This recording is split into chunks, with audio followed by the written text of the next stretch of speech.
हिंदू पंचांग के अनुसार 29 जनवरी 2025 को बेहद शुभ योग में मौनी अमावस्या मनाई जाएगी। इस दिन को माघ अमावस्या भी कहा जाता है। मौनी अमावस्या के दिन स्नान दान के कार्य महत्वपूर्ण माने जाते हैं। साथ ही इस दिन पितरों की आत्म शांति और पितृ दोषों से मुक्ति पाने के लिए श्राद्ध, तर्पण और पिंडदान भी किया जाता है। अमावस्या के दिन शुभ मुहूर्त में गंगा नदी में स्नान किया जाता है। मान्यता है कि इस दिन ऐसा करने से जातक के पाप धुल जाते हैं। इस दिन शिव जी की भी पूजा उपासना की जाती है।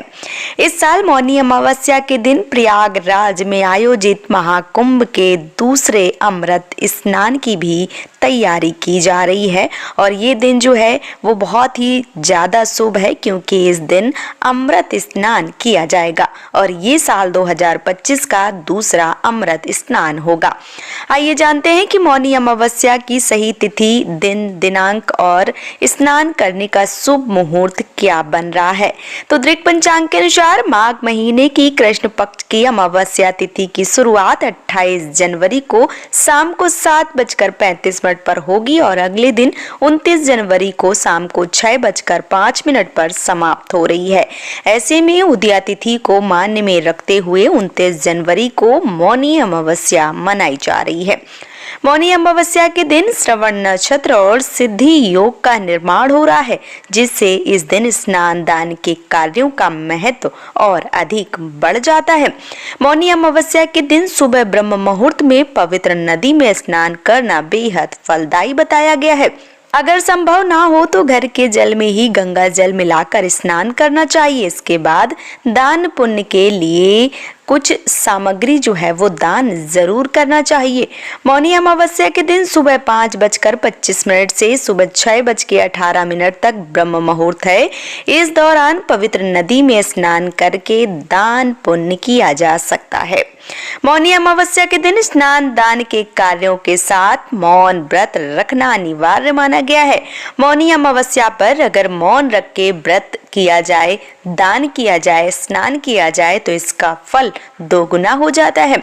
मान्यता है कि ऐसा करने से दीर्घायु, सुख, सौभाग्य और आरोग्यता का वरदान मिलता है। इस दिन पितरों के आत्म शांति के लिए श्राद्ध, तर्पण और पिंडदान जैसे कार्यों से पितृ प्रसन्न होते हैं और परिवार के सदस्यों पर अपना आशीर्वाद बनाए रखते हैं। इस दिन गरीबों और जरूरतमंदों को भी अपने सामर्थ्य के अनुसार अन्न, धन, गर्म कपड़े का दान करना चाहिए।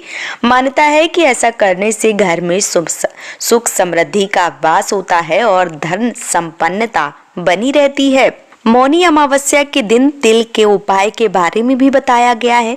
माना जाता है कि मौनी अमावस्या के दिन तिल से जुड़े उपाय करने से मनोकामनाएं पूर्ण होती हैं और मृत्यु के बाद वैकुंठ लोक की प्राप्ति होती है।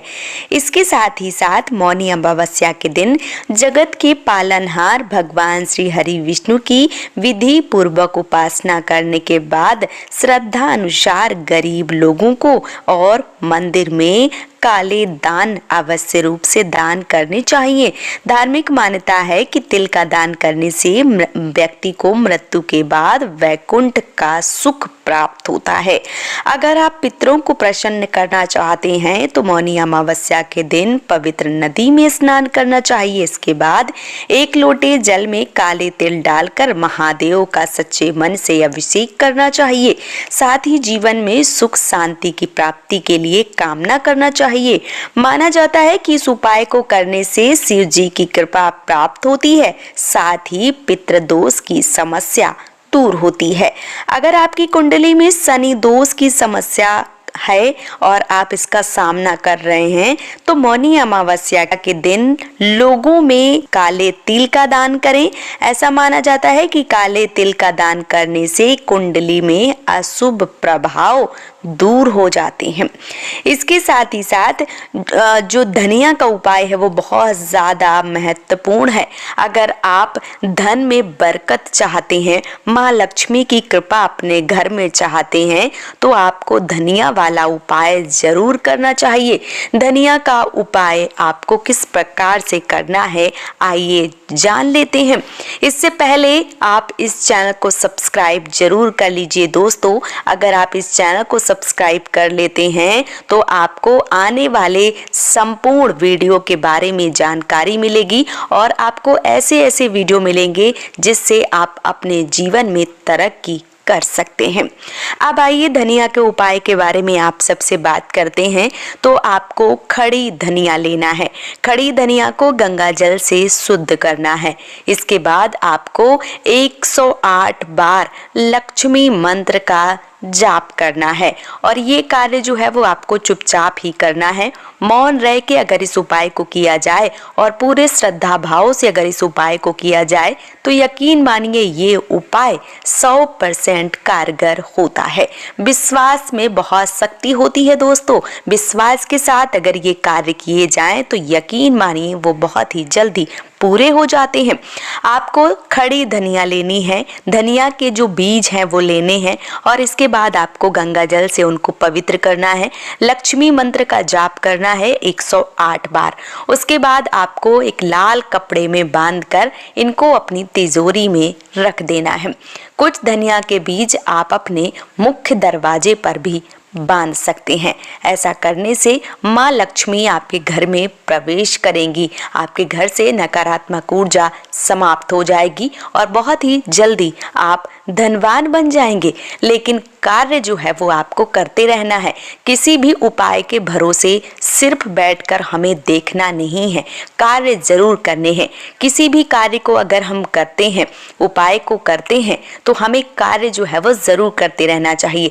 जहाँ पर कार्य होते हैं वो कार्य सिद्ध अवश्य रूप से होते हैं और हमें इन उपायों को जरूर करना चाहिए। इन उपायों को करेंगे तो हमारी सारी समस्याएं दूर होंगी और हमारे घर में धन बरकत जो है वो आनी प्रारंभ हो जाएगी। तो धनिया के इस उपाय को जरूर कीजिए। अमृत स्नान कीजिए, धनिया का उपाय कीजिए और अपने सामर्थ्य के अनुसार दान पुण्य जो है वो अवश्य रूप से कीजिए।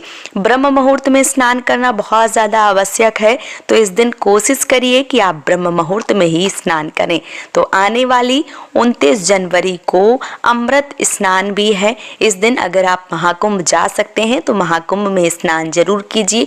अगर नहीं जा सकते हैं तो घर के ही जल में गंगा जल मिलाकर आपको मौन रह के स्नान करने हैं, दान करने हैं, पितरों का तर्पण करना है और इन उपायों को जरूर करना है। तो आप इन उपायों को करके अपने घर में भी माँ लक्ष्मी आगमन कर सकते हैं।